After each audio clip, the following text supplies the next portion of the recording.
Hello friends, welcome to my channel Ganitashi Maitri. If 3 less than twice a certain number is equal to 2 more than 3 times the number, then select the option that is 5 less than 5 times the number. जर एका संख्येच्या दुपटीपेक्षा 3 ने लहान असलेली संख्या ही त्या संख्येच्या तिपटीपेक्षा 2 ने अधिक असणाऱ्या संख्येइतकी असेल तर त्या संख्येच्या 5 पटीपेक्षा 5 ने लहान असलेली संख्या निवडा. आता जी संख्या आपल्याला दिलेली आहे ती आपण x मानूया. Let the number be x. Let the number be x. If 3 less than twice a certain number, twice of that number is 2x and 3 less than it is 2x minus 3 is equal to 2 more than 3 times the number, means 3x plus 2 more than 3 times the number. आता आपण समीकरण मांडून घेतलं. This is equation 2x minus 3 is equal to 3x plus 2. आता 3x minus 2x म्हणजे x आणि -3 -2 -5 म्हणजे तो नंबर आपल्याला मिळाला x इज इक्वल टू -5.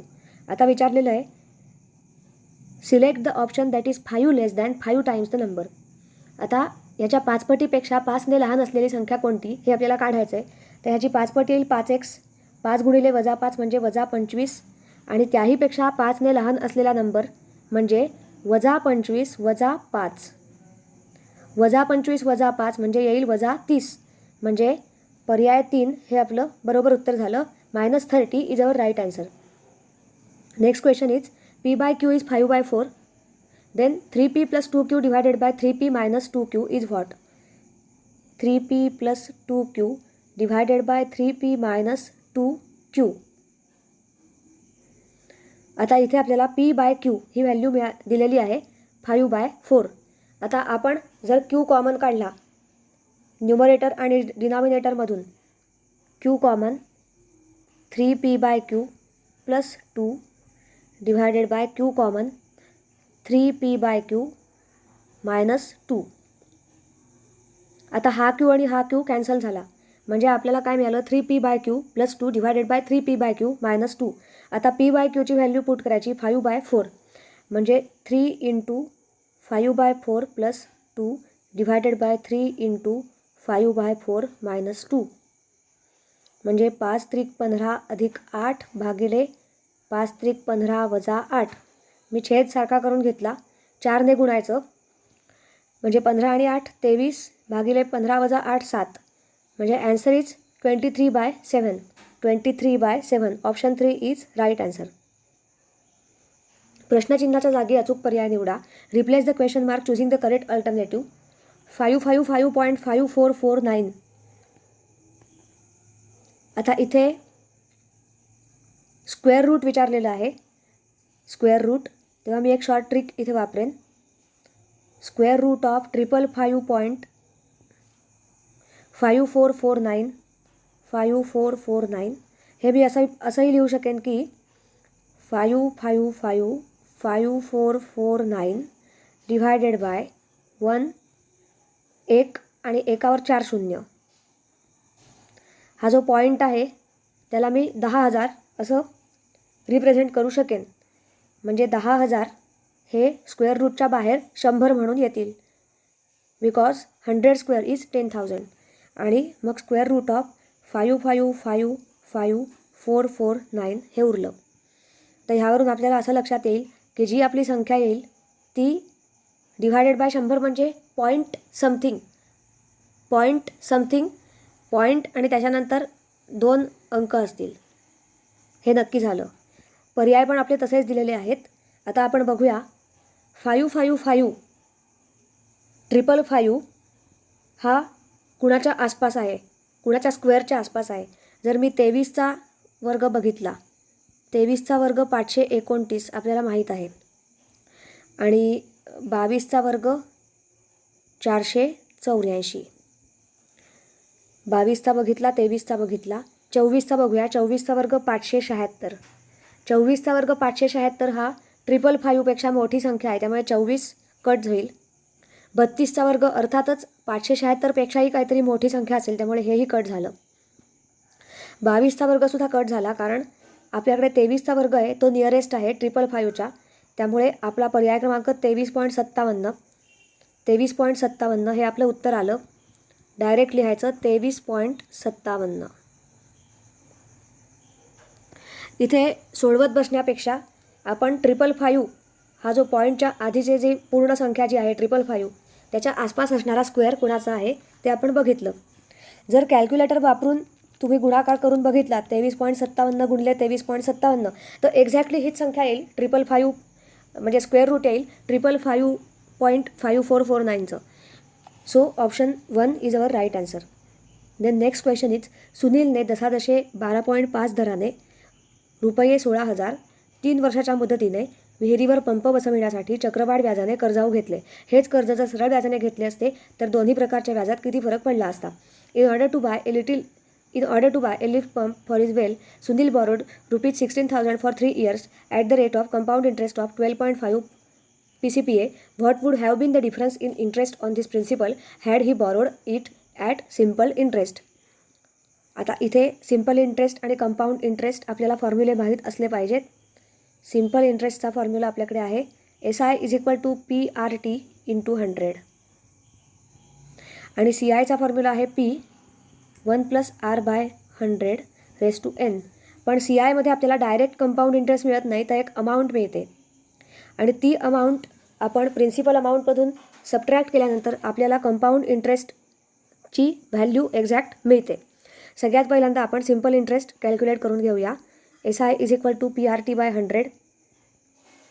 इथे P म्हणजे प्रिन्सिपल 16,000 ही आपली प्रिन्सिपल येईल 16,000. R म्हणजे रेट ऑफ इंटरेस्ट आहे 12.5 PCPA 12.5 × T म्हणजे टाईम 3 इयर्स डिवायडेड बाय 100. 2 शून्य कट झाली. 16 त्रिक 48 12.5. आता पॉईंट आणि 1 शून्य कट होईल म्हणजे 48 गुणिले 125. 48 गुणिले 125 याची व्हॅल्यू 6,000 येईल.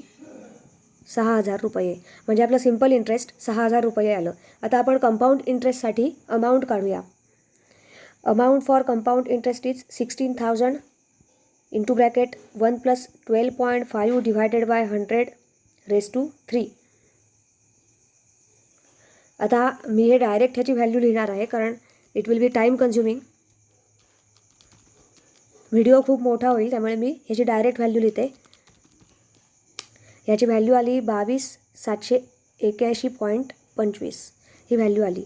आणि मगाशी मी तुम्हाला सांगितल्याप्रमाणे कंपाऊंड इंटरेस्ट किती आहे हे काढण्यासाठी प्रिन्सिपल अमाऊंटमधून अमाऊंटमधून आपण प्रिन्सिपल अमाऊंट सबट्रॅक्ट करायची. प्रिन्सिपल आपली आहे 16,000. सबट्रॅक्ट केल्यानंतर आपल्याला कंपाऊंड इंटरेस्टची एक्झॅक्ट व्हॅल्यू मिळेल 25, 1 तसाच 8 तसेच 7, 16 आणि 6 22 म्हणजे 6,781.25 रुपये ही आपली कंपाऊंड इंटरेस्टची व्हॅल्यू आली आणि सिम्पल इंटरेस्टची व्हॅल्यू 6,000 आली. आता ह्या दोघांमधला फरक आपल्याला विचारलेला आहे. What would have been the difference between compound interest and simple interest. तर डायरेक्ट आपण सबट्रॅक्शन करायची. 6,781.25 वजा 6,000 म्हणजे व्हॅल्यू येईल आपली 781.25 रुपये. म्हणजे option 1 is our right answer 781.25 रुपये. पुढचं बघूया. सोबतची चौरसात अंतर्लिखित असलेल्या वर्तुळाची आणि चौरस अंतर्लिखित असलेल्या मोठ्या वर्तुळाची आकृती अभ्यासा आणि लहान वर्तुळाच्या क्षेत्रफळाचे मोठ्या वर्तुळाच्या क्षेत्रफळाशी असलेले गुणोत्तर दर्शविणारा पर्याय निवडा. Study the accompanying figure with a circle inscribed in a square that is inscribed in larger circle and select the option which indicates the ratio of larger circle to that of smaller circle. आता area of circle आपल्याला माहीत आहे formula.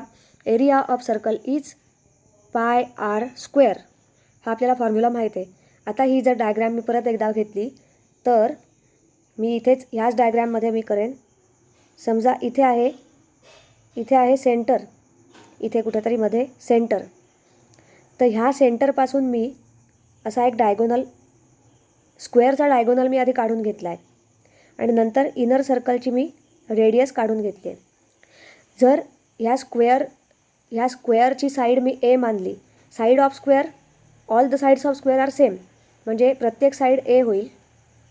तर Pythagoras थेरमने आपल्याला माहीत आहे की for square right angle असतो, प्रत्येक कोन हा राईट अँगल असतो. त्यामुळे पायथागोरस थेरमचा वापर करून आपण ह्या स्क्वेअरच्या डायगोनलची व्हॅल्यू काढून घेऊया. जर स्क्वेअरचा डायगोनल मी एक्स मानला तर त्याची व्हॅल्यू काढण्यासाठी मला सूत्र लिहिता येईल की x square is equal to a square plus a square, म्हणजे x square is equal to 2a square आणि x is equal to √2a असं मला लिहिता येईल. पण एक्स हा माझ्या मोठ्या सर्कलचा डायमीटर होईल. एक्स हा मोठ्या सर्कलचा डायमीटर झाला, म्हणजे बाहेरच्या सर्कलचा डायमीटर झाला. जर मला रेडियस काढायची असेल तर radius of larger circle me R2 मानते, तर x/2 येईल, म्हणजे √2a डिवायडेड बाय 2. आणि √2a डिवायडेड बाय 2 आपण लिहू शकतो की √2a divided by 2 is nothing but √2a divided by √2 into √2. एक √2 कॅन्सल झाल्यानंतर आपल्याला रेडियस ऑफ लार्जर सर्कल म्हणजे R2 मिळाली, ती म्हणजे a/√2. आणि एरिया ऑफ लार्जर सर्कल आपल्याला मिळेल πr स्क्वेअर, म्हणजे πr2 डायरेक्ट लिहिलं तर πa² डिवायडेड बाय 2 हा एरिया ऑफ लार्जर सर्कल आपल्याला मिळाला. आता स्मॉलर सर्कलसाठी आपण ह्या स्मॉलर सर्कलची एक रेडियस मी दाखवलेली आहे. तर ही जी साईड आहे सेंटरमधून स्क्वेअरला डिव्हाइड करणारी जी एक लाईन गेली म्हणजे रेडियस, ती स्क्वेअरला इक्वल पार्ट्समध्ये डिव्हाइड करेल. म्हणजे टोटल जर साईड्स स्क्वेअरची आपल्या ए मानलेली आहे आपण, तर ही अर्धी साईड होईल a/2, तशीच ही अर्धी साईड होईल a/2, म्हणजे a/2 a/2. आणि ही जी रेडियस आहे आपल्याला माहीत आहे ती R2 आहे, म्हणजे रेडियस ऑफ लार्जर सर्कल आहे. जर मला R1ची व्हॅल्यू काढायची असेल, ही R1 आहे माझी, तर R1 square plus a/2 bracket square is equal to R2 square by Pythagoras theorem. R1 square plus a/2 bracket square is equal to R2 square. पण R2 म्हणजे a/√2, म्हणून R2 स्क्वेअर a²/2, म्हणजे R1 square plus a² 4 is equal to a² divided by 2, म्हणजे R1 square is equal to a² divided by 2 minus a² divided by 4. It will be again a² divided by 4, म्हणजे R1 is equal to a divided by 2. आता ही radius आली inner सर्कलची किंवा smaller सर्कलची. Area of smaller circle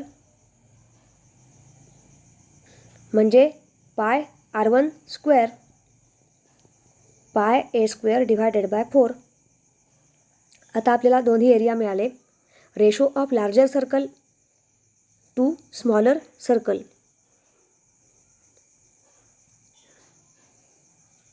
एरियाचा